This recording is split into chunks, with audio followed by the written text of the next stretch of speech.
개인적으로는 SK 하이닉스 또한도 역시나 굉장히 긍정적으로 보고 있지만 앞서 설명해드렸던 대로 이제 계속 SK 하이닉스는 마치 이제 잘 나가는 이제 자식 중에 굉장히 공부도 잘하고 잘하는데 좀 약간 밉상인. 사실상 이제 중간 중간에 이제 그 잡음이 생길 수밖에 없는 상황이죠. 앞서 설명해드렸던 대로 엔비디아도 삼성전자를 좋아하니까요. 네. 그래서 사실 중간 중간 잡음이 있는 SK 하이닉스를 공략하시는 것보다는.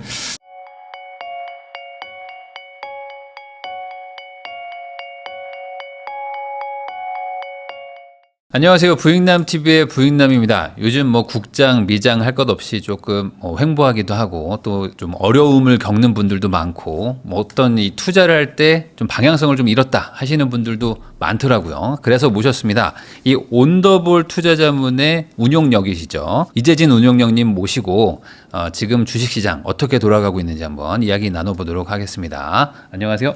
반갑습니다. 네. 근데 제가 사전에 좀 양해를 구해야 되는 게 운용력. 네. 사실 발음이 너무 어려워서. 그쵸. 제가 그냥 여쭤보니까 매니저로 불러도 된다고. 네. 충분히 상관없습니다. 제가 오늘은 이제 매니저님이라고 좀 부르도록 하겠습니다. 네, 그 실제로 이제 자산도 막 운용하시고 네네. 그러다 보니까 어찌 보면 이제 완전 그냥 현장에서 지금 현실 투자를 지금 하고 계신 거나 마찬가지잖아요. 네, 그렇죠. 그러다 보면은 지금 뭐랄까요? 뭐 어떤 약간 시장을 좀 이게 멀리 보는 게 아니라 직접 지금 내가 여기서 뛰어들고 있으니 네. 조금 더 체감이 잘 되실 것 같은데 현재 지금 시장 뭐 특히 이제 한국 증시 먼저 얘기를 해보면 한국 증시 분위기 뭐 어떤 상황입니까?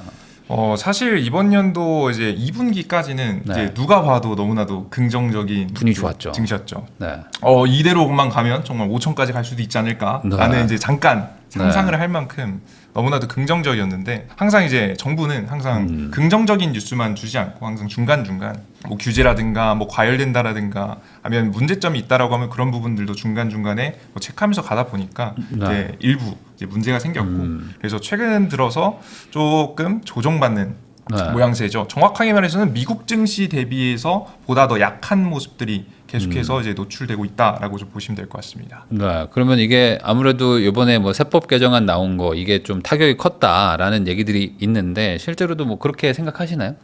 네, 그렇습니다. 이게 항상 이제 처음 시작할 때만큼은 정말 5천까지 긍정적인 뉴스만 주지 않을까라는 이제 기대감 속에서 증시가 긍정적으로 좀 올라가다가 세법 개정이 저희가 예상했던 것보다 정확하게 투자자들이 기대했던 것보다는 좀 빠르지 않았나라는 좀 생각이 좀 되고요. 세법 개정도 이제 한 가지가 아니라 뭐 예를 들어서 뭐 양도소득세라든가 아니면은 이제 거래세 자체를 인상시킨다라든가 실제 이제 거래세 자체 세수 규모가 훨씬 더 큽니다.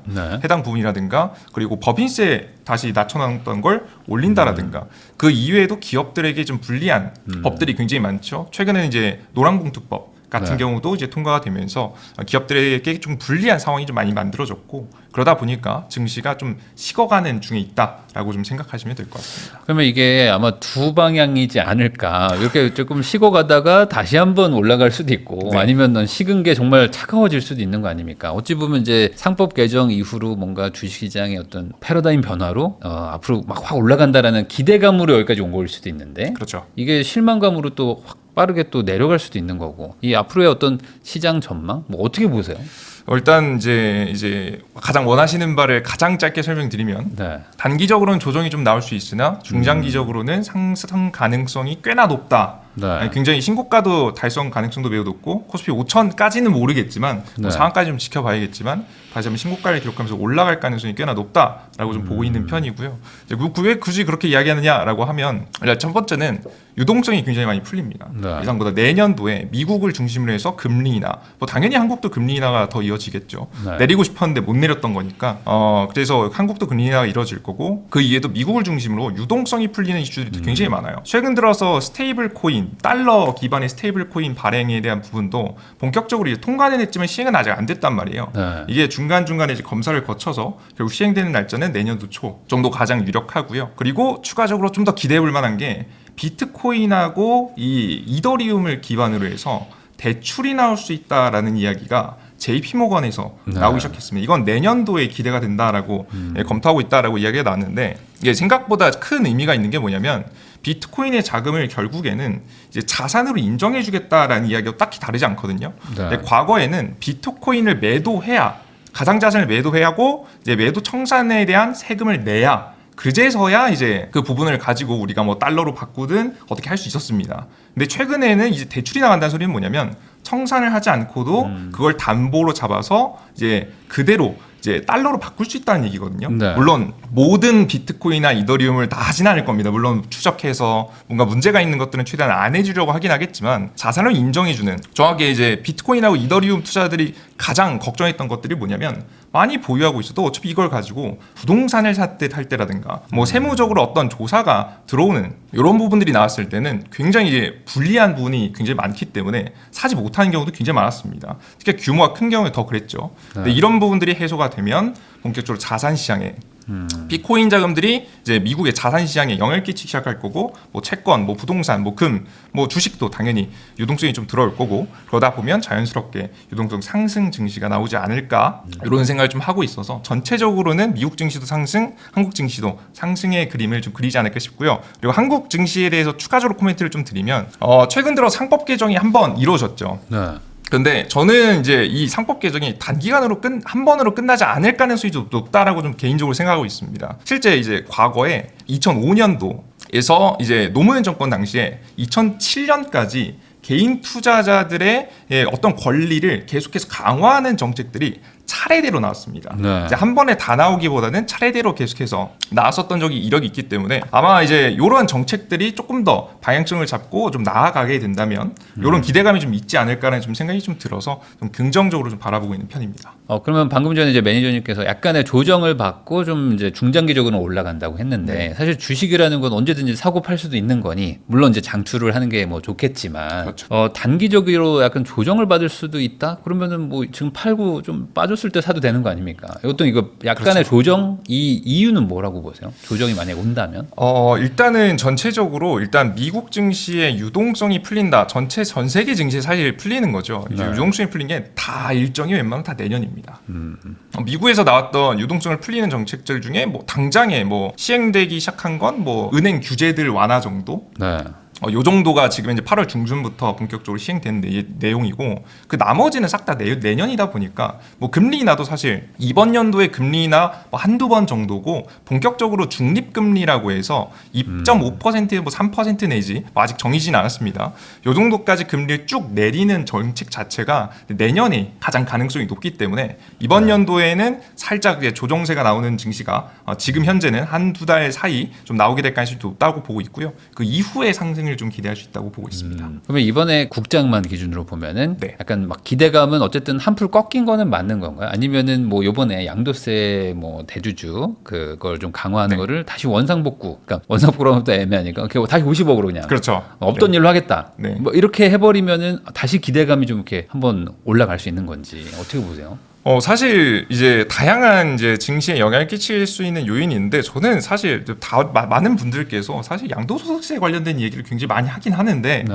저는 개인적으로 거래세 자체가 거래세는 사실 수익을 내든 말든 무조건 내야 되는 거거든요. 네. 사실 해당 부분이 과연 이제 그 메이저들 입장에서 큰 자산을 운영하는 입장에서 정말 0. 몇 % 큰 의미가 없어 보일 수도 있겠지만, 항상 이 차이로 이거 우리나라에 투자할 자금들이 일본은 일부 빠져나갈 수도 있는 거고 일부 중국으로 나갈 수도 있는 부분이라서 사실 거래세 자체를 올리는 부분도 이제 우리가 생각해봐야 돼서, 물론 일부 반등은 나올 수 있겠지만 과연 이게 주가가 다시 과거 같은 기대감을 차면서 바로 이 정책이 좀 일부 되돌려졌다고 해서 증시가 바로 급반등한다라는 것까지는 좀 무리가 있다고 보고 있습니다. 일종의 그 트럼프 당선되고 나서 이제 암호화폐 대통령 된다 해가지고 막 사람들이 와 갔다가 연초에 안 나오니까 또 확 빠지고 약간 이런 그렇죠. 느낌일 수도 있는 거죠. 맞습니다. 그러니까 일종의 정부가 그 정도까지 의지가 강력한 건 아니구나라는 실망감. 그렇죠. 그런 게 좀 반영이 된다. 그럼에도 불구하고 다시 상승한다면은 말씀하신 것처럼 이제 상법 개정이든 어쨌든 소액주주 친화적인 정책들이 계속 나오고, 네. 그러면은 아예 그 PBR 자체가 재평가받는 이런 방향으로 가는 거는 어찌 보면 뭐 기정사실 같다 이렇게 보시는 거예요? 기정사실 같다. 굉장히 위험한 발언인데요. 사실 이것도 애매하다. 과거에 이제 전 정권에서 벌어졌었던 이제 비슷한 일들이 존재했기 때문에 기대감을 좀 가지고는 있어도 된다 정도로 좀 생각하시면 될 것 같고요. 네. 그래서 이제 저는 개인적으로 현재 상황을 봤을 때는 현재 지금 상황에서는 아직 법률적으로 뭐가 나왔다, 뭐가 기대된다, 뭘 정책을 내놓겠다는 얘기를 정부가 내놓지 않았기 때문에 미국 증시 비중을 좀 늘리고 가져가 가져가시다가 국내에서 다시 비슷한 얘기가 나오기 시작하면 우리가 또 속했어라는 마인드보다는 정말 가능성이 한 번 더 있겠구나라고 좀 긍정적으로 검토하시면서 그때는 이제 한국 주식의 비중을 늘려가시는 게 가장 베스트한 생각이다. 너무 부정적으로만 보시는 분들이 좀 많다 보니까 이제 이렇게 좀 희망적인 얘기긴 하지만 이렇게 감안하시면서 투자에 적용하셔라라고 말씀드린 겁니다. 그 최근에 뭐 이렇게 외국계 자금들이 많이 한국에서 이탈했다 이런 얘기를 제가 봤는데 실제로도 그렇게 그 데이터가 나오는지 그리고 그게 앞으로도 어느 정도 좀 기조가 이어질 것 같은지 어떻게 보십니까? 일단은 외국계 자금들이 꽤나 많이 이탈했죠. 이탈한 이유에 대해서는 크게 두 가지로 좀 보입니다. 일단 첫 번째는 앞서 말씀드렸던 뭐 다양한 세법 개정들. 당연히 외국인 투자자들 입장에서도 좋아할 만한 이슈가 아니기 때문에 당연히 빠져나가는 게 사실 일부 당연한 거고요. 많이 들어왔기 때문에 그럼 일부 빠져나가는 겁니다. 그리고 두 번째는 이제 한국의 주요 수출 품목이라고 할 수 있는 반도체하고 자동차 업종이 현재 리스크가 완전하게 해소된 상황이 아닙니다. 현재 반도체 같은 경우에는 트럼프 정권에서 물론 최혜국 대우를 해주겠다라는 이야기를 하긴 했습니다. 뭐 최대한 뭐 관세를 다 내도 너네가 제일 적게 내주게 해줄게 뭐 이런 이야기를 하긴 했지만 결국에는 이제 표면적으로는 100%를 때리겠다, 200%를 때리겠다, 300%를 때리겠다라고 좀 협박을 하고 있는 중이기 때문에 현재 상황에서 리스크가 완벽하게 제거되지 않았다라고 좀 평가할 수 있을 것 같고요. 그리고 두 번째는 이제 자동차 업종 같은 경우에도 현재 굉장히 크게 문제가 뭐냐면 현재 자동차 업종이 비교적 저평가를 받은 상태라서 현재 해당 이슈가 나왔을 때 크게 조정이 안 나왔을 뿐이지 굉장히 치명적인 악재인 게 자동차에 항상 만들 때 뭐가 많이 들어가냐면 철강하고 알루미늄 이게 당연히 이제 들어갈 수밖에 없는 품목인데 해당 품목 원래는 철강하고 알루미늄 자체에만 50% 관세를 매기겠다고 했다가 최근 들어서 이 철강하고 알루미늄에 파생되는 제품들, 철강 알루미늄을 이용해서 무언가를 만드는 제품들에도 우리가 그 철강과 알루미늄이 들어간 만큼 50% 관세를 매기겠다고 현재 트럼프 정권에서 이야기하고 있는 중이거든요. 그럼 사실 실효 관세율 같은 경우는 물론 제품에 따라 너무 다르겠지만 우리가 기대했던 건 15%. 더 진짜 혜택을 준다고 하면 지금 이제 FTA 그 전까지 돌아가서 12.5%까지 기대를 했었는데 사실상 실효 관세율을 좀 까보면 20-30%가 될 수 있는 품목마다 다르겠지만 물론 이런 최악의 사태까지 좀 나아갈 수 있다라고 좀 예상이 됩니다. 물론 이게 물론 그렇게까지 가진 않겠죠. 항상 트럼프 정권 자체가 과하게 말해놓고 협상을 하는 구조를 가져가고 있기 때문에 그렇게까지 가진 않겠지만 분명한 건 우리가 기대했던 것과는 좀 다른 중간에 잡음이 나올 수 있다라고 생각해서 그런지 국내에서 특히나 외국인 자금들이 특히나 더 많이 빠져나가고 있는 중이다라고 보시면 될 것 같습니다. 그러면은 그 자금들도 당장은 돌아오지는 않을 확률이 높겠네요. 어쨌든 그렇죠. 뭐가 뭐 기대감이랄 게 뭐 당장은 없으니까. 그렇죠. 리스크가 해소될 게 없으니 뭔가 없으니까요. 그럼 아까 매니저님 말씀해 주신 대로 잠깐 미국 장에 좀 가 있다가 뭐 한국에서 또 사실 유의미하게 변화의 모습이 보이면 다시 돌아와라 뭐 이런 식으로 얘기를 해주셨는데 미국장은 그러면은 앞으로 조정받을 확률이 높진 않다 뭐 이렇게 보시는 건가요? 미국장 같은 경우에는 뭐 당분간은 일단 유동성이 들어오는 동안에 물론 미국장도 다 같이 이번에 한 8월달에서 9월달 뭐 길면 한 10월달 정도까지 일부 조정이 나올 것 가능성이 높다라고 보고 있는데요. 다만 그 하락폭이 한국보다는 이제 다소 적을 것이라 보고 있습니다. 당연히 뭐 관세에 대한 악재도 덜 하고요. 그리고 이제 세법 개정 이런 것들이 없다 보니까 비교적 좀 덜 조정받고 다시 뭐 유동성 공급에 의해서 올라가는 증시가 나올 가능성이 높다라고 보고 있습니다. 그러면은 지금 뭐 투자를 하고 계신 분들 말고 이제 투자를 좀 해볼까라고 하는 분들 입장에서는 굳이 뭐 지금 막 바로 막 들어가야 되고 이런 건 아니라고 이해하면 될까요? 혹시 투자를 이제 시작하시는 분들 기준이 다른데요. 이제 왜냐하면 이제 난 원래 좀 했었는데 잠시 안 했다가 이제 다시 들어간다가 될 수 있겠고요. 아니면 난 이제 한 번도 안 해봤는데 이제 막 시작한다. 아예 안 했던 분들 있잖아요. 아예 안 한 분들. 요즘에 이제 대출 규제 막 생기면서 부동산 투자하시던 분들이 집을 못 사니까. 그렇죠. 그냥 뭐 현금만 1, 2억 어디 투자해볼까 뭐 이렇게 하시는 분들이 있거든요. 네. 이런 분들 입장에서 국장 좋다고 해서 들어가려고 했는데 또 분위기 안 좋고 미국장은 또 너무 비싼 거 같고 이런 마음이란 말이죠.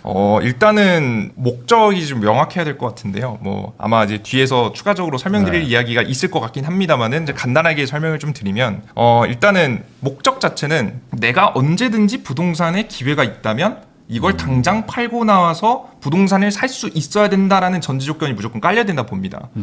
그렇기 때문에 제가 지금 현재 권해드릴 수 있는 건 만약에 하신다면 절반 정도는 금 ETF 정도. 사실 금 ETF가 손실에 대한 가능성이 매우 낮습니다. 네. 유동성이 풀리면 자산이 물론 주식하고 다른 가격들에 비해서는 덜 올라갈 수야 있겠지만 그렇다고 인플레이션을 그대로 이제 사실상 반영하고 올라가기 때문에 그렇다고 이제 손실이 날 가능성이 좀 매우 적은 상품이기도 하고요. 만약에 중간에 시장 자체가 우리가 이제 세상 일은 어떻게 될지 모르다 보니까 경제 위기가 온다. 네. 이제 혹은 뭐 엄청난 큰 위기가 닥쳤다라고 해도 결국 금 같은 경우에는 빠르게 반등을 해주는 뭐 일부 조정은 있을 수 있겠지만 바로 반등하고 상승하는 특징을 가지고 있기 때문에 우리가 만약에 내가 부동산을 좀 하고 싶은데 그럼 내가 무언가를 좀 이렇게 시장의 유동성이 돈이 풀리면 화폐 가치가 떨어지니까 네. 이런 것들을 좀 해지하고 싶다라고 하시면 금 상품을 투자하시는 게 반 정도 네. 좋을 것 같고요. 절반 정도는 예금을 넣어두시는 거예요. 주식은 지금은 굳이. 네, 그게 그러니까 처음 하시는 분들이 거래하시기에는 봐야 되는 것도 많고 생각해야 되는 것도 많고 순간에 정해야 되는 것도 너무 많습니다. 네. 그래서 이 사실상 이제 투자 난이도가 급격하게 올라간 시점이거든요.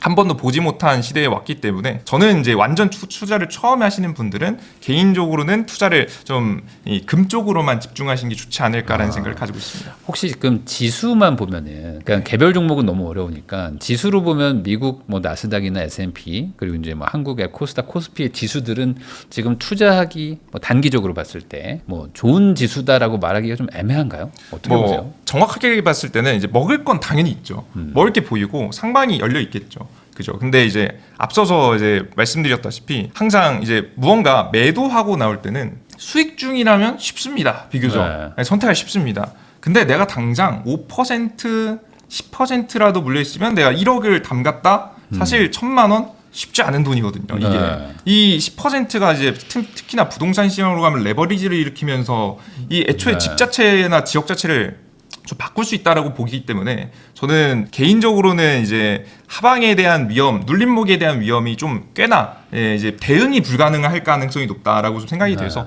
개인적으로는 주식을 지금 당장엔 추천드리지 않는 편이고요. 아무래도 변동성이 좀 크니까. 그죠. 근데 하시던 분들 입장에서 봤을 때는 네. 꽤나 나쁘지 않은 시장일 수 있을 것 같다라고 좀 생각하고 있습니다. 원래 하던 사람 입장에서는 지금 미국장이 좋다는 건가요? 아니면 뭐 국장이 좋다는 건가요? 앞서 말씀드렸던 대로 지금 당장으로 봤을 때는 미국장이 당연히 좋고요. 네.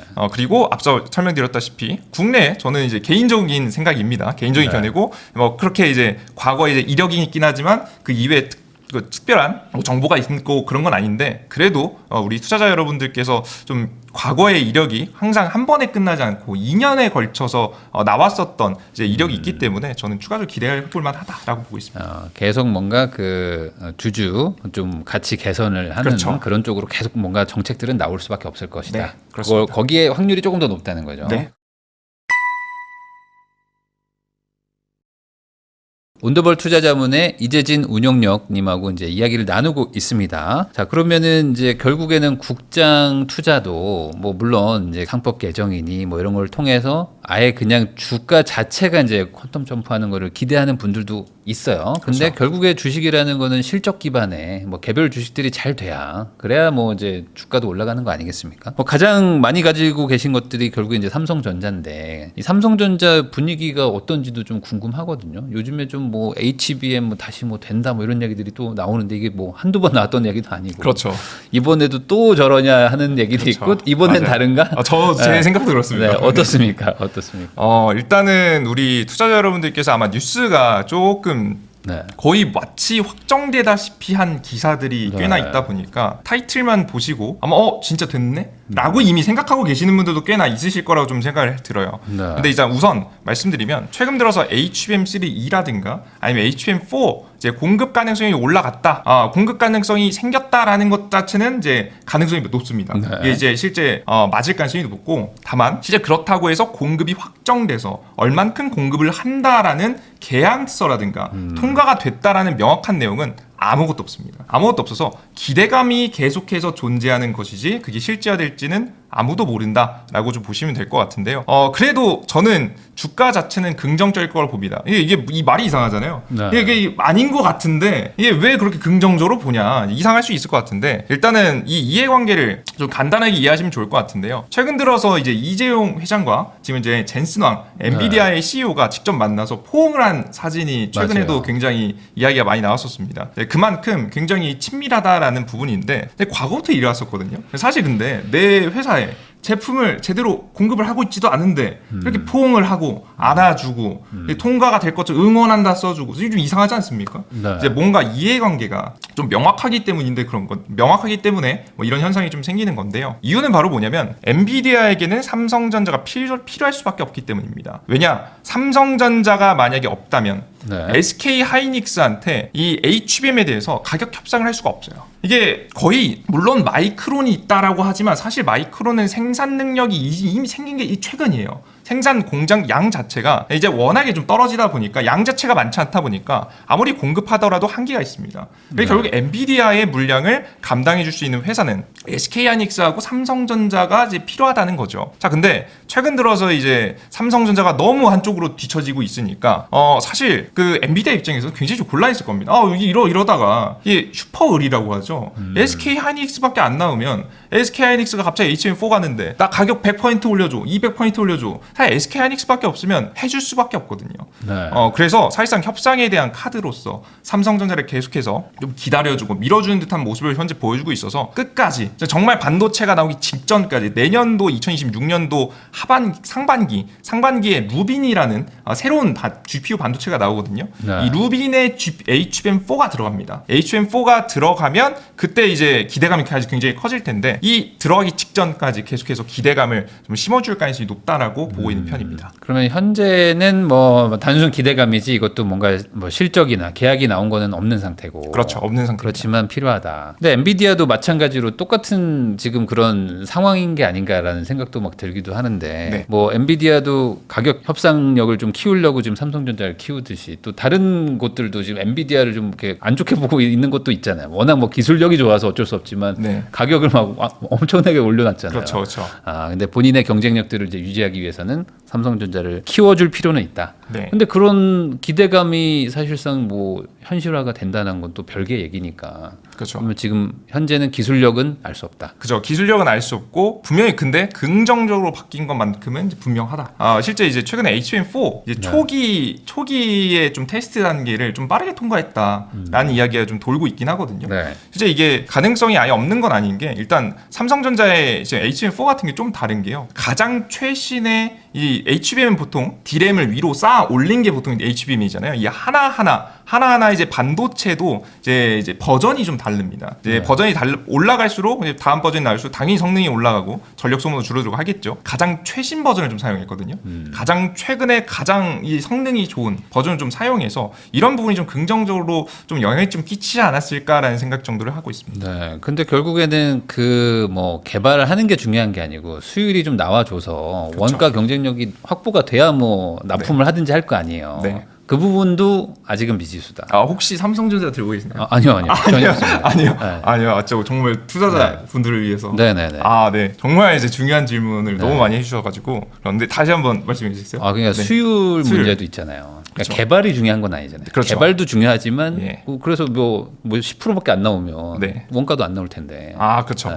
일단은 수율에 대한 부분을 물어보시면 수율은 제가 알 수 없습니다. 알 수 없다. 네, 만약에 이게 정말 이제 이 부분을 정확하게 아시는 분이 있다라고 하더라도 아마 공개하면 그게 오히려 문제겠죠. 네. 그러니까 알고 있다는 것 자체가 애초에 기업의 기밀을 좀 그렇죠. 유출하는 부분이라서, 특히나 이제 굉장히 예민한 부분이다 보니까 사실 이걸 알고 있다, 계산했다 뭐 이런 내용들이 나와도 참고만 하시는 거지 여러분들께서 맹신하실 필요는 없다라고 좀 항상 좀 말씀을 드리고요. 그럼 수율 같은 경우에는 그러면 좀 개선될 수 있을 만한 그래도 여지는 있었습니다. 최근에 반도체를 싹 다 이제 재설계했습니다. 네. 원래 기존에는 삼성전자가 이제 반도체를 생산하는 방식 자체가 뭐냐면 과거부터 이제 많이 안 바뀌었거든요. 이 최대한 비용을 좀 줄이고 그 이익률을 좀 높이는 쪽으로 네. 반도체 공정 자체가 좀 맞춰져 있었어요. 최신식 신규 반도체를 좀 더 비싸더라도 잘 만들자 이게 아니고요. 이런 쪽으로 공정이 맞춰져 있다가 애초에 설계 자체도 그렇게 맞춰져 있는 거죠. 그러다가 최근 성능을 기반으로 해서 이제 일부 설계가 많이 바뀌었다는 이야기들이 계속해서 들려왔고요. 그런 부분들 때문에 수율에 대한 부분도 개선됐을 것으로 좀 예상이 되고 있는 상황입니다. 이제 퍼센트 자체는 제가 명확하지 않기 때문에 말씀드리는 건 문제가 될 것 같아서 좀 말씀드리고요. 그럼에도 불구하고 왜 삼성전자를 좀 긍정적으로 보냐라고 하면 그 정확한 기간을 좀 정해드릴 필요가 있을 것 같아요. 내년도 1분기까지 긍정적입니다. 왜냐하면 내년도 2분기, 3분기 가면 이 진실이 드러날 겁니다. 네. 이제 어떻게 될지 우리가 정확히 알 수는 없지만 기대감이 있는 건 확실하니까 1분기까지만 긍정적으로 보시고 그 뒤부터는 좀 한 걸음 물러서서 비중을 좀 매도한다든가 아니면 현금 비중을 좀 올리고 조금 추가적으로 눌림목이 나올 때 다시 매수한다는 생각으로 좀 기다려 보시는 것이 좋지 않을까 생각하고 있습니다. 그러면 결국에 삼성전자 주가의 핵심은 이제 HBM이라고 하면 그 HBM이 안 됐다고 하더라도 지금 주가는 그러면은 어느 정도 수준으로 봐야 됩니까? 지금 한 7만 원 정도 하더라고요. 그렇죠. 근데 사실 뭐 4만 원대에서 이렇게 쭉 올라온 거니까 많이 오른 것도 맞는데 그러니까 여기서 더 가냐 안 가냐 이거에 대해서 또 의문들이 많으시니까. 일단은 기본적으로 전 긍정적으로 본다라고 좀 설명해 드리고요. 추가적인 상승 가능성은 꽤나 있습니다. 이제 왜 그렇냐라고 하면 삼성전자는 대한민국의 시가총액 1위 기업입니다. 이제 이게 1위 기업이라는 게 중요한 게 뭐냐면 1위 기업은 어찌됐든 한국이라는 나라, 그러니까 보통 이제 글로벌 투자 자금들은 아시아에 투자할 때 분산을 합니다. 뭐 일본, 뭐 대만, 뭐 중국, 한국 같은 경우는 이제 분산해서 하겠죠. 분산해서 선택할 때 결국에는 높은 비중을 찍을 수밖에 없는 그게 어찌됐든 삼성전자입니다. 그래서 삼성전자는 유동성이 증가해서 결국에는 한국에 자금이 들어올 수밖에 없는 상황이 만들어진다면 삼성전자에 들어오는 수급은 분명히 있을 것이다 라고 좀 생각이 되고요. 앞서 설명해 드렸던 대로 HBM에 대한 기대감도 있고 그리고 추가적으로 최근에 파운드리 어느 정도 좀 복구되는 그림이 좀 나오고 있지 않습니까? 물론 중간에 검증해야 되는 것들이 몇 번 남아있긴 하지만 긍정적으로 좀 흘러가고 있는 상황이라서 내년도 1분기까지는 좀 긍정적으로 보셔도 된다라고 보고 있습니다. 이것도 이제 TSMC를 또 견제하기 위해서는 또 삼성전자가 필요하다. 뭐 이렇게도 볼 수도 있는 거죠.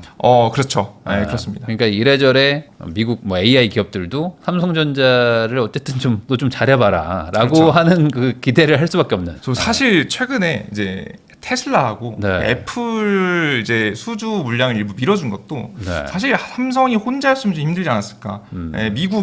미국 본토 안에서 어찌됐든 어떤 것이든 반도체를 만들어라라고 현재 정부에서 압박을 하고 있기 때문에 결정된 거라고 좀 보고 있고요. 일단 이와 관련해서 추가적인 좀 이야기를 좀 드리면, 근데 이게 하나 넘어야 될 산이 하나 있긴 합니다.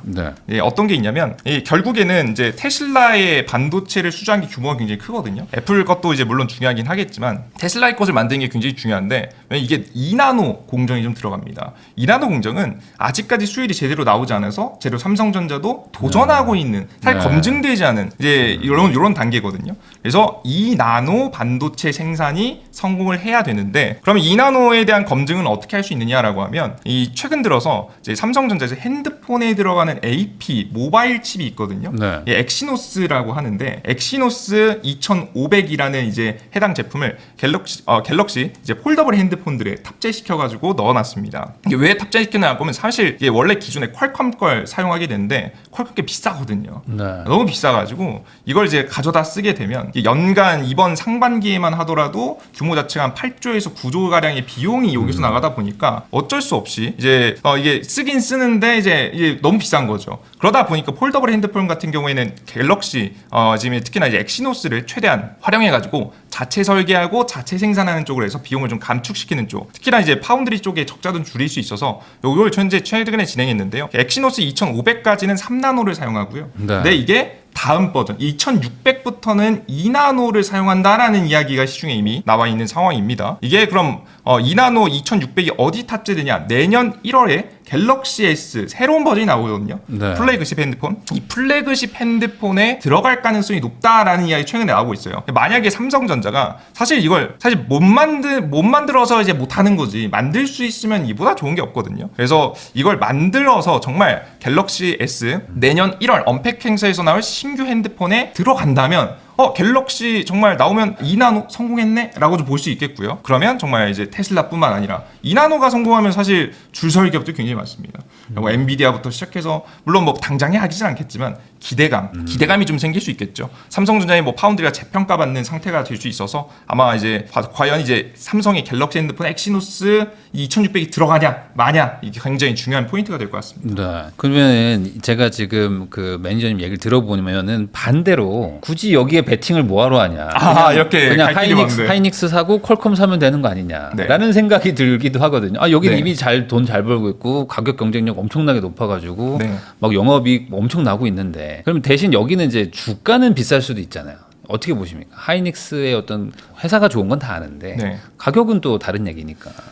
개인적으로는 SK 하이닉스 또한도 역시나 굉장히 긍정적으로 보고 있지만 앞서 설명해 드렸던 대로 이제 계속 SK 하이닉스는 마치 이제 굉장히 이제 잘 나가는 이제 자식 중에 굉장히 공부도 잘하고 잘하는데 좀 약간 밉상인. 이게 사실상 이제 중간중간에 이제 그 잡음이 생길 수밖에 없는 상황이죠. 그러니까 앞서 설명해드렸던 대로 엔비디아도 삼성전자를 좋아하니까요.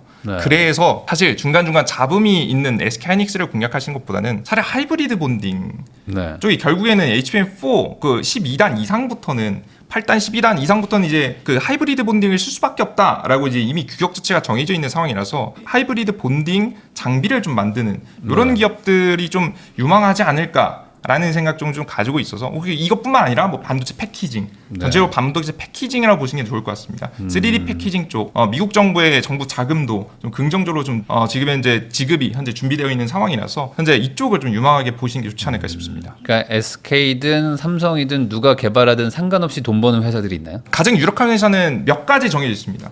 결국에는 준비된 회사만이 지금 문제가 뭐냐면 가장 빠르게 지금 당장 조금 비싸더라도 만들 수 있는 기술력이 있어야 되잖아요. 시간이 기다려주지 않기 때문에 지금 당장 몇 가지가 정해져 있고 그 기업들을 중심으로 좀 보시는 게 좋지 않을까 생각이 듭니다. 사실 내 돈을 투자할 때 뭐 물론 뭐 돈 날려도 상관없다고 하시는 분들도 있지만 실제로 돈 날려서 좋을 사람이 누가 있습니까? 그렇죠. 그러니까 어떻게든 확실한 투자를 하면 제일 좋은 거잖아요. 그러니까 여기가 되든 저기가 되든 상관없이 돈 벌 수 있으면 제일 좋은데 그게 오히려 반도체 패키징이나 장비 쪽에서 반도체 산업 전체의 사이클은 좋은 건가요? 앞으로 어떻게 보세요? 일단은 제가 이제 반도체 사이클 자체를 좀 간단하게 좀 설명해 드리면 현재 결국에는 사실 미국의 경제도 그렇고 전 세계 경제도 그렇고 한 번 더 무너졌어야 됩니다. 무너져야 되는데 AI가 너무 깜짝 등장이 됐고 이 오픈 AI의 챗 GPT 공개가 됐고 이게 너무 혁신적인 충격을 가져다 주다 보니까 너도 나도 이 엄청난 투자 특히나 미국 빅테크를 중심으로 해서 엄청난 투자가 이루어졌고 이 자금들 덕분에 사실상 미국 경제가 버티고 있는 거거든요. 지금 현재 미국에 있는 빅테크 기업들이 자본 지출을 하는 지금 이제 규모하고 미국의 이제 GDP 규모를 비교해 보면 사실상 AI 분야의 투자 비용이 빠지면 GDP는 마이너스입니다. 그만큼 이제 AI가 시장을 이끌고 있다라고 좀 보시면 될 것 같은데요. 그래서 AI 섹터 그럼 도대체 어디까지 갈 것이냐 중요한 건 설명드렸고 이제 어디까지 갈 것이냐 이게 굉장히 중요할 것 같은데 일단 요거는 물론 이제 아무도 이제 그 기준이나 타이밍은 명확하게 좀 알기는 어렵습니다만은 대략적으로 감을 잡기 위한 간단한 좀 설명을 드리면 모든 이제 투자는 뭐 설치 먼저 이제 인프라가 설치되는 뭐 철도라든가 뭐 인터넷이라든가 스마트폰 다 마찬가지죠. 기기라든가 아니면 이제 인프라가 먼저 깔려야 되고요. 그리고 나서 추가적으로 이 기술이 어디까지 성장할지 한계점이 언제일지까지 이 한계를 테스트하게 됩니다. 한계 테스트는 이 기술력 자체가 될 수도 있을 것 같고요. 뭐 최근 들어서는 AGI 같이 범용인공지능 뭐 간단하게 말해서는 정말 사람의 일을 정말 대신할 수 있는 이런 정도의 범용인공지능이라든가 기술이라든가 아니면 전력 공급이 부족해서 더 이상 성장을 못할 수도 있다. 라는 이야기로 좀 돌고 있거든요. 최근에 그래서 전력 공급 문제로 인해서 미국에서 데이터 센터 건립을 취소한 기업들도 꽤나 많습니다. 그래서 이런 한계점에 다다르고 나면 이제 여기가 한계네라고 하면서 그 한계점까지 온 기술력을 가지고 상용화를 준비합니다.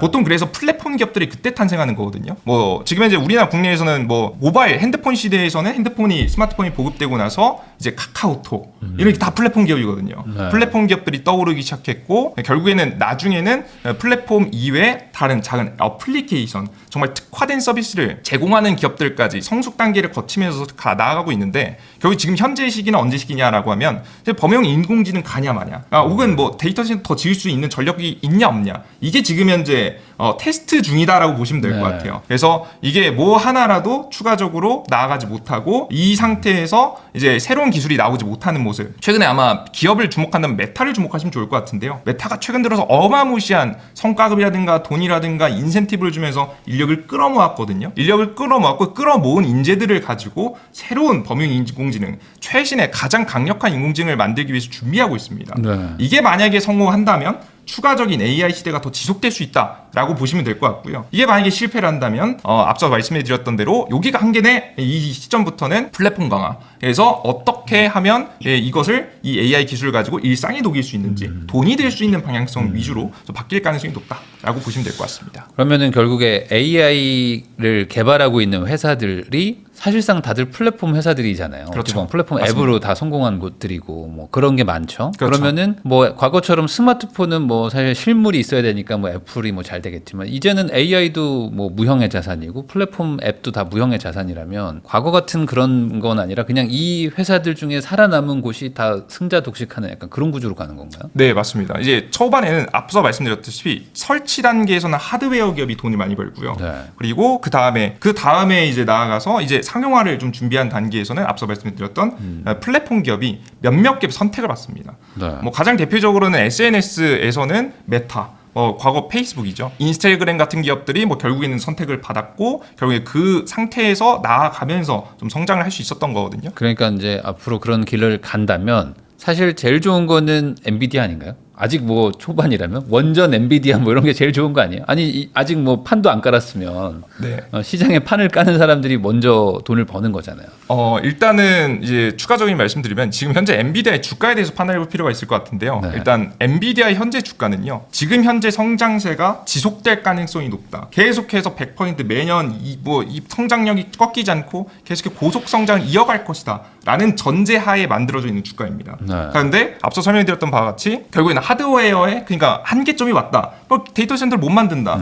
더 만들고 더 계속해서 돈을 벌긴 하고 성장은 하겠지만 예를 들어서 100% 성장하는 기업이 만약에 다음 연도에 50% 성장했어요. 네. 당연히 잘한 거거든요. 네. 이보다 돈을 잘 벌 수 없는데 그래도 주가는 하락합니다. 실망감이 너무 크다. 왜냐하면 100%를 생각하면서 주가가 형성되어 있기 때문에 그 이후에는 결국 조정받을 수밖에 없다라고 좀 생각하시면 될 것 같고요. 그래서 앞으로 나올 범용 인공지능, 네. 그 메타가 어떻게 만드는지 그리고 앞서 설명드렸던 것 같이 전력 수요가 과연 이걸 잘 버텨줄 수 있을지 굉장히 중요한 키포인트라고 보시면 될 것 같습니다. 오히려 지금 더 이 인프라 자체에서 오는 어떤 그 한계 네. 이런 것들이 조금 더 주목을 받고 있다 이렇게 그렇죠. 봐도 되겠죠. 네. 아니, 안 그래도 이번에 뭐 그 한미 정상회담에서도 뭐 그렇고 좀 뭐 원전 얘기들도 계속 나오고 있는데, 그러니까 AI 관련주에 이제 원전이 들어가는 뭐 이제 전력 인프라가 들어가는 게 이제 그런 의미로 받아들이면 되는 걸까요? 그렇죠. 이게 자꾸 한계점이 보이니까 원전이 필요할 수밖에 없고요. 네. 근데 사실 원전 생태계라는 것 자체가 한 번 망가뜨리면 망가뜨린 시간 곱하기 3. 네. 사실 복구하는데 훨씬 많이 시간이 걸립니다. 그러니까 이건 정확한 기준은 아니니까 대략적으로만 생각하시면 될 것 같습니다. 네. 생태계가 복구하는데 오래 걸리다 보니까 미국은 이미 망가져 있어요. 미국은 애초에 철강 자체도 못 만들어가지고 지금 기업이 적자나가지고 네. 지금 일본 기업한테 이제 넘어가고 이런 상황이라서 워낙에 이제 인프라 자체가 제대로 정확하게 말해서 적절한 가격에 많이 생산할 수 없는 네. 단계다 보니까 이제 한국이 선택할 수밖에 없는 거죠. 그 이외에는 중국밖에 없는데 중국을 어떻게 선택하겠습니까? 그래서 어쩔 수 없이 한국을 선택할 수밖에 없는 상황이 됐고, 한국의 이제 인프라 기업들, 특히나 이제 원전에 들어간 기자재를 만드는 기업들, 이제 확정적으로 아마 최근에 이제 웨스팅하우스하고 합작사를 낸다 이런 이야기가 있거든요. 네. 이제 합작사를 내기 전까지는 아직 아무도 모릅니다. 근데 합작사를 내고 나면 이게 확실해지면, 이게 결정이 되면 그때는 좀 긍정적으로 보셔도 되지 않을까 생각하고 있습니다. 원더볼 투자자문의 이재진 운영력님하고 이야기 나누고 있습니다. 그러면 이제 본격적으로 조금 더 투자를 하는데 좀 유망한 어떤 뭐 좀 섹터라든지 이런 업종을 좀 궁금해 하실 것 같아서 여쭤보려고 하는데, 우선은 이제 9월이죠. 이제 벌써 9월입니다. 그럼 이제 9, 10, 11, 12 한 4개월 정도. 이때 가장 그래도 좀 유망해 보이는 거 뭐라고 좀 보십니까? 우선은 최근에는 다양한 정책들이라든가 방향성들이 있는데 앞서 설명드렸던 대로 이제 해소되지 않은 몇몇 개들이 있어서 네. 이 조건이 이제 문제없이 잘 해결된다면 좀 긍정적이다라고 좀 생각하시면서 봐주시면 좋을 것 같습니다. 네. 자, 우선은 가장 일단은 최근에 좀 강력하게 상승이 나오고 있는 로봇 섹터. 네. 로봇 섹터도 좀 긍정적으로 좀 보이는데요. 그러니까 우선은 항상 로봇 섹터들이 주기적으로 항상 급등했을 때가 있었습니다. 언제냐라고 하면 파동이 각자 조금씩 다르긴 했지만 항상 매년 1월 CES가 열릴 때마다, 물론 CES에서 너무 많은 기업들이 참여하죠. 하지만 주기적으로 주도 일정이 있었고 항상 그때 당시 로봇 기업들의 기술들이 많이 공개가 됐었기 때문에 CES를 중심으로 해서 주가가 한번 상승에 대한 가능성이 꽤나 있다라고 좀 보고 있습니다. 다만 이제 문제가 있다면 로봇 기업들이 돈을 당장 버는 기업들이 그렇게 많지 않아요. 그래서 돈을 당장에 잘 벌고 있는 기업이라든가 아니면 돈을 벌지 못하더라도 대기업의 백이라고 하죠. 뭐 삼성전자라든가 레인보우 로보틱스라든가 아니면은 뭐 LG의 지분을 좀 투자받고 있는 로보티즈라든가 이런 기업들 위주로 좀 계속해서 긍정적으로 지켜보시는 것이 좋다라고 보고 있습니다. 아니 근데 최근에는 로봇 관련주가 엄청 올랐던데요. 그게 뭐 노란봉투법 때문에 뭐 그냥 반사 이익을 받고 있는 건가요? 뭐 그런 거죠? 정확하게는 이제 한 가지 이슈가 나오진 않았고요. 여러 가지 이슈가 이제 나오긴 했는데 일단 첫 번째는 방금 말씀해주신 노란봉투법. 국내 기업들에게는 굉장히 중요한 이슈죠. 그래서 노란봉투법 통과가 굉장히 유의미한 주가 상승의 원동력이 됐다라고 좀 보시면 될 것 같고, 그리고 두 번째로는 최근 들어서 이제 엔비디아가 최근에 이제 10월달 정확한 날짜는 이제 월달인지 기억이 안 나는데 곧 로봇 관련된 기술을 하나 더 업그레이드해서 공개하겠다라는 이야기를 최근에 했습니다. 그래서 엔비디아가 새로운 로봇, 정확히 두뇌죠. 로봇에 대한 기술력을 또 추가적으로 공개하고 국내에서도 노란봉투가 통과됐으니까 추가적으로 로봇 수요가 생기겠다는 분위기가 좀 생겼고, 심지어 옆 나라 중국에서는 본격적으로 상용화가 이미 시작되는 단계에 좀 들어갔습니다. 로봇 1만 대 선주문, 뭐 물론 이제 중국 같은 경우에는 정부기관 주도를 해서 나오는 거긴 하지만 상용화를 좀씩 시작하는 모습들이 나오게 되면서 부품주도 우리도 중국에 좀 팔 수도 있지 않을까라는 기대감도 일부 있는 것 같고요. 특히나 로보티즈 같은 경우 이미 뭐 중국 기업한테 납품을 좀 하고 있으니까요. 그리고 추가적으로 앞서 말씀드렸던 다양한 세 가지 이슈, 크게 세 가지 이슈가 호재성 뉴스를 좀 만들면서 전체적으로 좀 올라갔다라고 좀 보시면 될 것 같습니다. 네, 로봇 얘기해 주셨고 또 다른 좀 업종이 있을까요?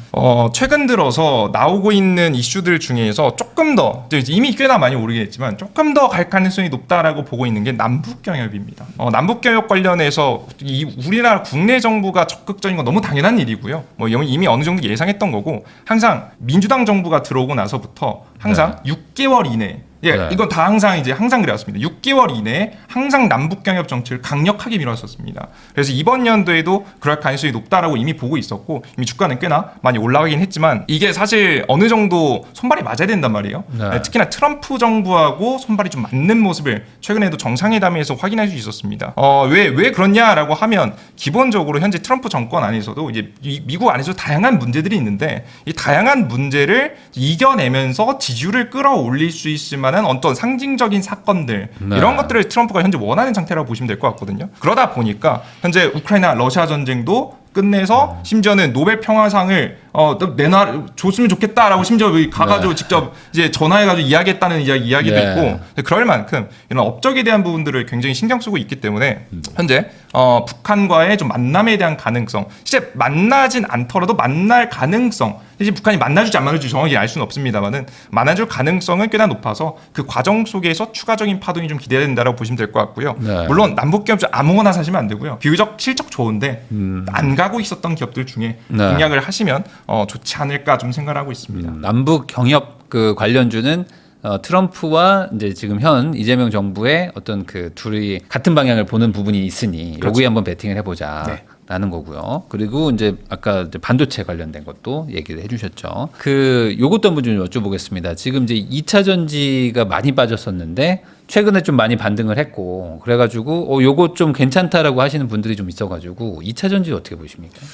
일단 2차 전지 관련해서는 이제 간단하게 좀 정리해드리면 좋을 것 같은데요. 2차 전지가 최근 들어서 호재성 뉴스가 나올 때마다 강하게 뭐 상승이 나옵니다. 최근 들어서 어떻게 이슈가 나왔길래 이제 반등을 했느냐라고 하면 근본적인 좀 변화가 있었어요. 2차 전지 관련된 기업들이 수익이 나기 위해서는 일단 원재재 가격이 올라가야 됩니다. 리튬이라든가 니켈 같은 것들이 결국 올라가야 수익이 나요. 왜 그런 거냐라고 하면 보통 공급 계약을 체결할 때 이 원재재 가격을 연동해서 가격을 받을 수 있거든요. 2차전지 소재를 생산해도 원재재 가격이 떨어지면 공급을 아무리 많이 해도 돈이 안 드는 거예요. 이윤이 남지 않습니다. 그래서 결국에는 원자재 가격이 같이 올라가는 사이클이 나와줘야 많은 돈을 벌 수 있다라고 기본적으로 보시면 돼요. 그런 상태에서 현재 중국에 지금 이제 CATL이 대형 리튬 광산 생산을 일시 중단했다는 소식들이 나오고 있습니다. 이게 중국 정부가 압박해서 이런 결과가 나왔다고 현재 보여지고 있거든요. 보조금도 끊고 현재 과잉 생산이 계속해서 문제가 됐고 자동차는 쌓여가는데 팔리지 않고 결국에는 도로에 그냥 다 이제 항구에 서 있으니까 이런 문제들 때문에 과잉 생산의 문제를 지적했고 그로 인해서 이런 선택을 하지 않았을까라는 예상이 됩니다. 물론 미국의 압박도 당연히 있었겠죠. 그런데 이에 따라서 결국에는 지금 이제 원자재 가격이 반등을 했는데요. 이제 화면을 같이 보면 가장 좋을 것 같습니다. 자료를 최근 들어서 실제 리튬 가격이 반등은 했습니다. 왼쪽에 보시면 1일이에요. 하루별로 이제 나타낸 지표거든요. 실제 반등을 했습니다. 상승을 했죠. 차로 올라갔습니다. 그죠? 근데 이걸 주봉으로 좀 바꿔서 주별로 좀 크게 보면은 좀 다르죠. 반등을 하긴 했는데 과연 이게 과연 2차전지 섹터에 정말 이제 과거의 영광을 만들 수 있을 만한 정도의 원자재 가격 상승인가라는 생각을 지금 당장 해보면 그렇다고 나쁜 건 아니에요. 앞서 말씀드렸듯이 과잉 공급이 좀 일부 사라졌기 때문에 괜찮다. 하지만 그러니까 결국 어느 정도 저가는 잡힌 것 같다. 이 말은 이제 틀린 말은 아니다라고 좀 생각이 되지만 그렇다고 해서 2차전지 관련 종목들이 폭발적으로 상승하겠다. 라고 보기에는 아직까지 상승이 그렇게 가지 않다는 거죠. 이유는 이제 수요가 좀 이미 많이 감소했지 않았을까라는 생각이 좀 듭니다. 실제 이게 리튬 가격뿐만 아니라 니켈 가격 같은 경우에도 좀 마찬가지다라고 좀 보시면 될 것 같은데요. 니켈 가격 같은 경우에도 크게 지금 이제 하루 단위로 봐도 그렇고, 지금 총 크게 봐도 그렇고, 큰 이 반등이 제대로 이루어지지 않은 상태입니다. 그러다 보니까 2차전지 관련 섹터는 바닥을 잡았고, 기대감 속에서 강한 상승을 한번 보여줬으나, 순환매가 정확히 들어갔다 보시면 되겠죠. 비교적 싸니까. 그렇다고 해서 지금 대세 상승을 이어가겠다라는 부분은 좀 무리가 있고요. 결국에는 해당 섹터에서 돈을 벌기 위해서는 내년도에 금리 인하가 연속돼야 됩니다. 자동차도 잘 팔리고 내연기관도 잘 팔리고 하이브리드 자동차도 잘 팔리는데 전기 자동차도 잘 팔려? 사실 이렇게 돼야 좀 가능한 상황이라고 보시면 될 것 같고요. 전기 자동차가 더 잘 팔리기 위해서는 저는 애초에 이제 중국이 성공한 이유가 저가형 아니겠습니까? LFP 배터리를 만들 수 있어야 됩니다. LFP 배터리 생산이 배터리 3사 기준에서 봤을 때 진짜 빨라봐야 2026년도 내년도 말 그리고 2020 지금 이제 7년도부터 이제 본격적으로 양산이 시작되면서 자동차에 탑재되고 혹은 ESS로 납품되고 그런 거거든요. 그래서 내년 정도가 좀 돼야 그나마 좀 기대감을 좀 심어볼 수 있을 만한 상황이 연출이 될 것 같다라고 생각이 좀 됩니다. 근데 앞서서 이제 너무 이런 얘기 들으시면 2차전지 관련 종목 들고 계신 분들이 실망하실 것 같은데요. 일단 바닥을 잡았다는 것만으로도 저는 큰 의미가 있지 않을까라는 좀 생각을 처음 하고 있어서 이 정도가 거의 바닥이다. 라는 거는 어느 정도 공감대가 있다. 그렇죠. 이미 이제 과거에 중국이 보조금을 한번 끊기 시작한 업종에서 다시 넣는 경우는 흔치 않았거든요. 정말 흔치 않았기 때문에 웬만하면 이 현재 바닥을 어느 정도 잡고 내년도 미국향 매출이 늘어날 수 있을 만한 저가형 자동차 그리고 지금 이제 금리 인하 분위기까지 나와주는 게 가장 중요하지 않을까 생각하고 있습니다. 그래도 뭐 바닥만이라도 확인하면 한결 낫고 또 이제 아직 투자를 전혀 안 하신 분들 입장에서는 이것도 한번 생각해 볼 필요는 있겠네요. 네, 앞으로 좋아질 수 있는 여지들이 있으니까. 그럼 반대로 지금 아주 좋다고 하는 조선 방산 원전 이쪽은 어떻게 봐야 됩니까? 이쪽은? 우선 이제 조선 방산 원전 사실상 제일 어려운 부분이 왜냐하면 일단은 해당 분야의 주식을 가지고 계신 분들이 정말 많고. 잘 알고 계십니다. 그래서 말씀을 드리기가 상당히 조심스러운 부분이긴 한데 제가 준비한 내용을 간단히 좀 정리해 드리면요. 일단은 이제 우리가 제가 명확하게 이게 제 의견을 설명드리는 거니까 참고해 보시면 좋을 것 같습니다. 조선 전략에 대해서 이제 화면을 보시면서 같이 설명드리면 좋을 것 같은데요. 일단은 조선 업종이요.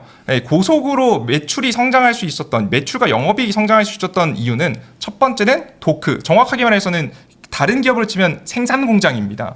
생산 공장이 비어 있었기 때문에 그렇기 때문에 우리가 수주를 받아도 바로 공장을 돌려서 생산해서 배를 납품할 수 있었던 거죠.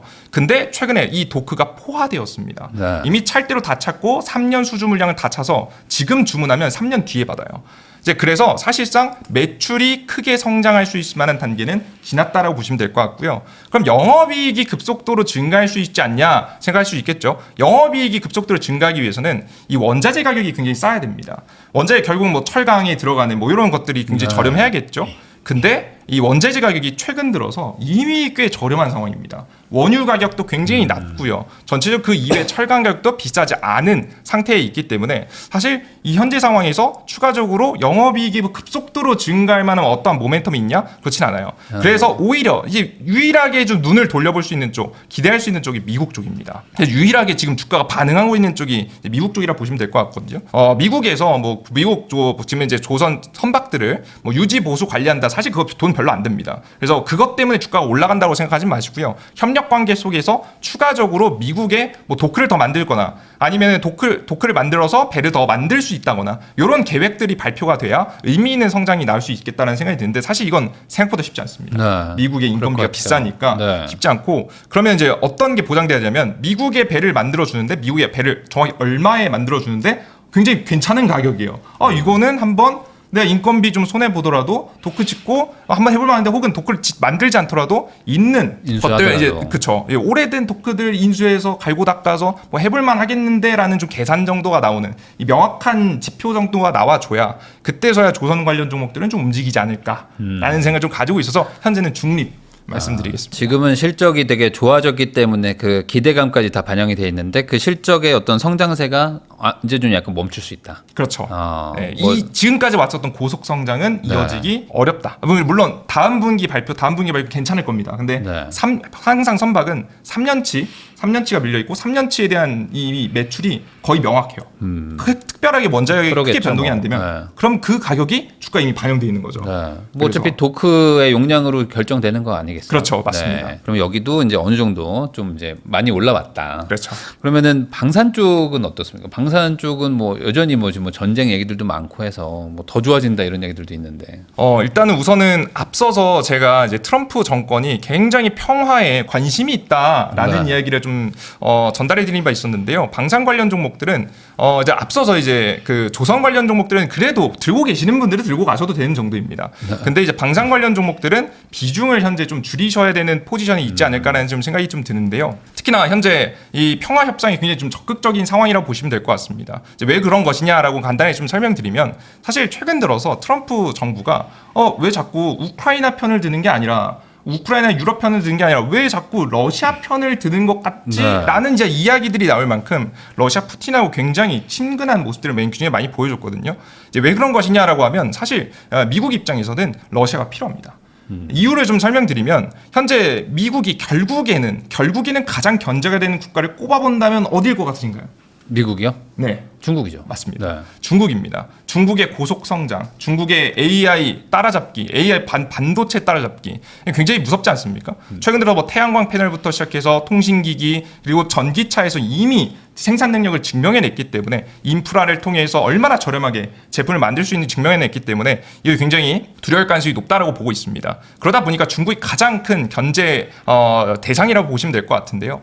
그러다 보면 이 중국을 도대체 어떻게 막을까? 이 공장을 멈추고 싶은데 멈출 수 있는 방법이 뭐가 있지 생각해 보면 여러 가지 방법들이 있을 수 있겠지만 유일하게 막을 수 있는 방법은 에너지 조달을 막아버리는 겁니다. 중국이 유일하게 단점이 뭐냐면 이 에너지 조달이 자국에서 물론 원유 산유국이긴 합니다. 생산을 하고 천연가스 생산하지만 결국 생산하는 거에 비해서 사용 용량이 굉장히 많습니다. 그래서 이란이라든가 아니면은 지금 이제 러시아를 통해서 공급을 받을 수밖에 없는 상황이거든요. 근데 이란 같은 경우에 최근에 핵 협상한다고 해서 해당 지역에 항공모함 쫙 뿌려놓고 이란이 중국에게 대놓고 원유 수출을 못하게 막을 수 있겠죠. 이 명분이 존재합니다. 근데 러시아 같은 경우에는 땅이 일부 좀 이어져 있는 부분들, 사실상 이제 어느 정도의 몽골을 통해서도 이어질 수 있는 부분들, 그러니까 통과가 될 수 있는 부분들, 실제 이제 가스관은 이미 연결되어 있거든요. 그래서 이런 부분을 막을 수 있는 방법이 사실 쉽지 않습니다. 그래서 러시아를 좀 설득하는 방법, 러시아와 함께 너가 이제 우크라이나 너가 원하는 대로 일부를 좀 해줄 테니 정확하게 러시아가 원하는 것도 얼어붙지 않는 항구가 필요한 거거든요. 저게 우크라이나 지역들 중에서도 이제 남쪽 지역에 있는 정확하게 해상 지역을 그 육로를 통해서 철길을 깔아가지고 원유나 천연가스를 수출할 수 있는 길이 가장 중요한데 요걸 얻기 위해서 지금 현재 계속해서 협상을 하고 있는 겁니다. 해당 지역을 최대한 못 주겠다라고 이야기하고 있는 게 우크라이나라고 보시면 될 것 같고요. 그래서 현재 우크라이나를 통해서 잘 설득해서 이제 우크라이나 평화 협상을 다 끝내고 러시아가 원하는 걸 일부 안겨준 다음에 중국에 본격적인 견제를 하는 게 트럼프의 주 목적이지 않을까라고 생각을 하고 있어서 생각보다 우크라이나 러시아 전쟁 종료에 적극적일 것이다 라고 현재 보고 있는 상황이고요. 그래서 신규 매수는 좀 조심스럽지 않을까. 지금 심지어 보유하고 계신 분들도 저는 일부 비중을 팔고 뭐 전략 매도 이런 경우는 절대 아닙니다. 상황에 따라 더 올라갈 수 있으니까. 근데 지금 당장엔 비중을 일부 정리해 두시는 것이 좋은 선택이지 않을까라는 생각을 하고 있는 상태입니다. 그러니까 이미 뭐 충분히 많이 오른 상태이기도 하고 네. 그리고 이제 여기도 지금 주가만 보면은 어쨌든 그 재무제표상 수치로 보면 좀 많이 지금 올라가 있는 상태라고 보긴 해야 되겠죠. 뭐 PR이 막 50배 뭐 이러던데. 그렇죠. 기업마다 좀 다르긴 한데요. 네. 근데 좀 놀랍게도 기업별로 하나씩 보면 놀랍게도 이제 목표치만큼을 채우는 또. 기업들이 몇 개 있습니다. 네. 지금 몇 개 있어서 제가 앞서 말씀드린 대로 그런 기업들이 없으면 비중 매도를 다 하시는 게 좋겠다고 설명드리는데 이건 갈만한 기업도 몇 개 남아 있는 상태라서 아직도 있고. 예, 그래서 뭐 전략 매도까지는 조금 고민해 보셔야 된다. 조심조심하는 정도. 네. 원전은 앞으로 좋은 거 아닙니까? 원전은 앞으로 전력이 뭐 아주 많이 필요하다고 하니 이쪽이야말로 정말 신시장도 많아질 것 같은데 어떻게 보십니까? 원전 같은 경우에는 앞서서도 이제 몇 번 설명드린 적이 있지만 원전은 가장 중요한 건 사실 현재 이제 화면을 보시면 결국에는 한수원과 웨스팅하우스의 합작사 추진이 가장 중요하다. 이게 결론이 나야 결국 추진할 수 있는 거거든요. 물론 조짐은 있습니다. 최근에 이제 아마존에서 네. 이제 한수원하고 함께 MOU를 좀 체결하고 이제 원전을 좀 만들어 보자라는 이야기를 한 게 사실 미국 정부 눈치 보면 할 수 없는 일이거든요. 네. 어떻게 계속해서 미국 자국에서 모든 걸 생산하고 조달하다고 하는 정부가 지금 해외에서 결국에는 들어가서 하는 거잖아요. 기업들은 눈치 보여가지고 이게 싼 걸 알면서도 할 수가 없었습니다. 근데 최근에 이제 이런 긍정적인 시그널도 나왔고 긍정적인 시그널 속에서 결국에는 합작사 추진이 완벽하게 완료가 되면 그때서는 좀 기대해볼 만하다라고 생각이 되고요. 당장이 급해질 필요가 없다라고 좀 생각이 좀 드는 건 이런 기업들이 결국 원전에 대해서 설계를 통과한 설계를 본격 수주를 받고 네. 수주를 받고 돈이 되는 데까지 시간이 좀 걸립니다. 오래 걸리죠. 예, 그죠. 이게 이제 최근 들어서 트럼프 정부가 단축시켰는데 대략적으로 18개월입니다. 네. 진짜 단축시켜서 최대한 줄여도 18개월이다. 이게 결국에는 설계에서 이게 잘 통과돼도 진짜 빨라봐야 내년도 중순 이후다라고 좀 보시면 될 것 같거든요. 그래서 본격적인 매출 성장, 뭐 계약금 들어오고 뭐 이런 시기를 좀 생각해보고 기자재 납품하고 이런 생기를 생각해보면 2026년도 하반기부터 시작해서 2027년도에 본격적인 돈이 벌릴 가능성이 높아요. 그럼 이때 찍어야 되냐? 아닙니다. 이것보다는 조금 더 먼저 여러분들께서 2026년도 한 2분기, 3분기쯤 사이로 우리가 생각해 보면서 공략해 보시면 좋은 자리가 있지 않을까라고 생각하고 있는 상황입니다. 그 말은 반대로 지금의 어떤 뭐 기대감 같은 게 실적이 되기까지는 너무 오랜 시간이 남아 있으니 그 사이에 또 뭐 가격이 출렁출렁할 수 있다 이런 의도로 좀 이해하면 될까요? 맞습니다. 정확하고요. 근데 이제 이걸 결정한 이유가 뭐냐라고 하면 분명히 긍정적이고 다 상황은 좋습니다. 네. 근데 이 긍정적인 상황을 아무리 생각해봐도 가격이 조금 비쌉니다. 네. 예, 왜냐하면 앞서 설명드렸던 대로 웨스팅하우스의 합작사를 나왔어요.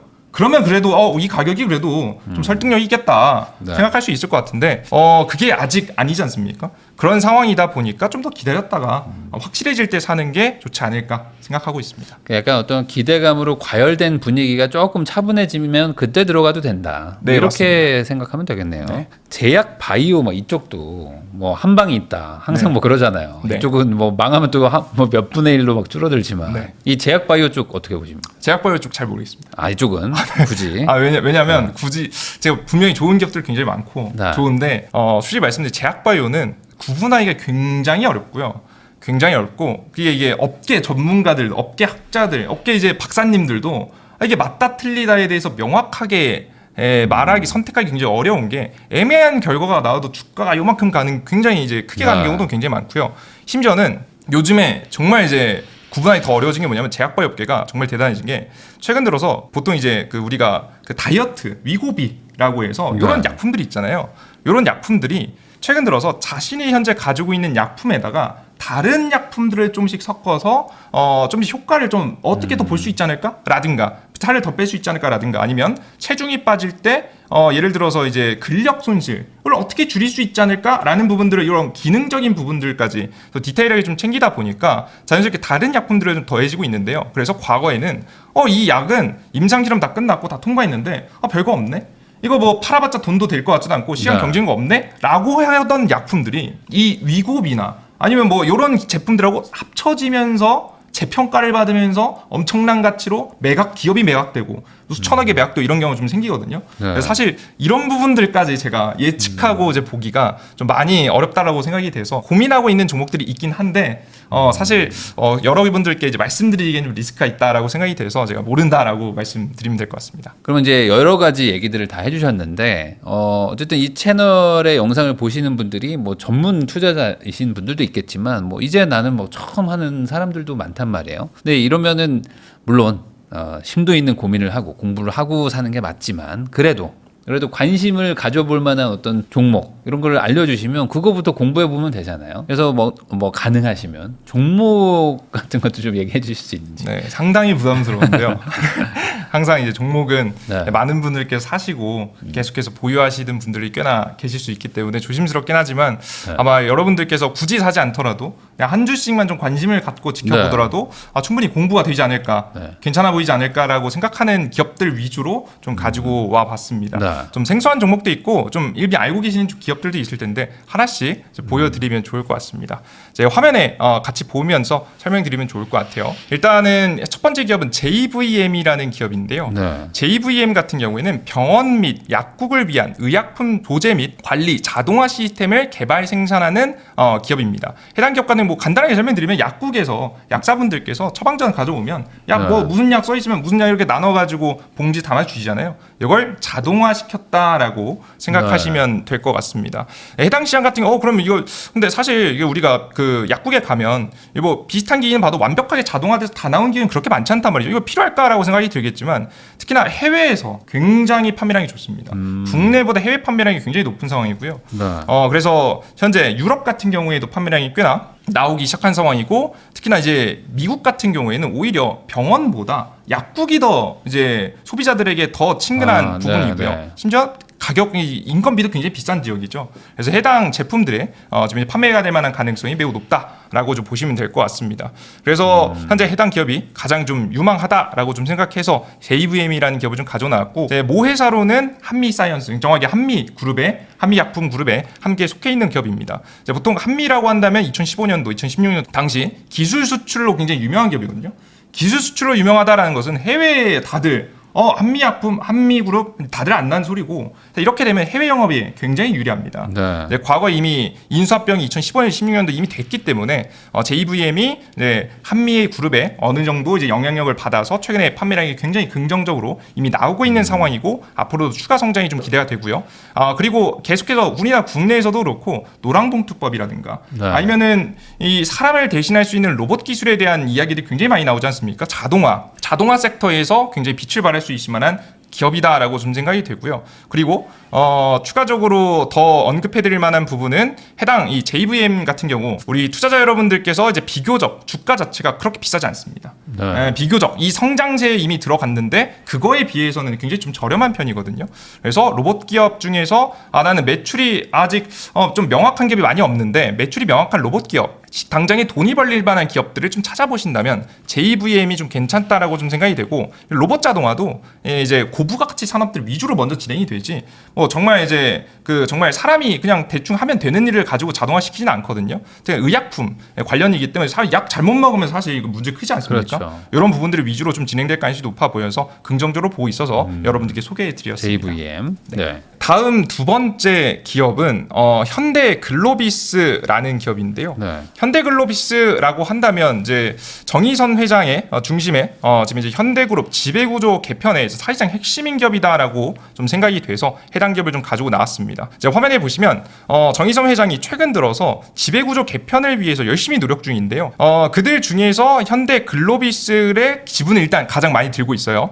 가장 많이 들고 있는 상황에서 현대글로비스를 가지고 추가적으로 다른 지배구조를 완성해야 되는 상황인데 그럼 어떻게 해야 되냐라고 하면 최근에 이제 과거에 시도했던 부분들은 현대글로비스하고 현대모비스를 인수합병하려고 했습니다. 정확히는 전부 다는 아니고 일부를 떼와가지고 합병을 함으로써 현대글로비스를 좀 밀어주려는 모습들을 많이 보여줬었는데 이제 주주들의 좀 반대라든가 다양한 상황들 가격 단가가 너무 비싸가지고 차이가 나서 인수합병이 안 됐었습니다. 근데 최근 들어서 현대글로비스가 많이 올라왔거든요. 현대모비스는 그것에 비해서 비교적 좀 덜 올라온 상황이고요. 그러다 보니까 가격 단가 자체가 일부 맞기 시작했다.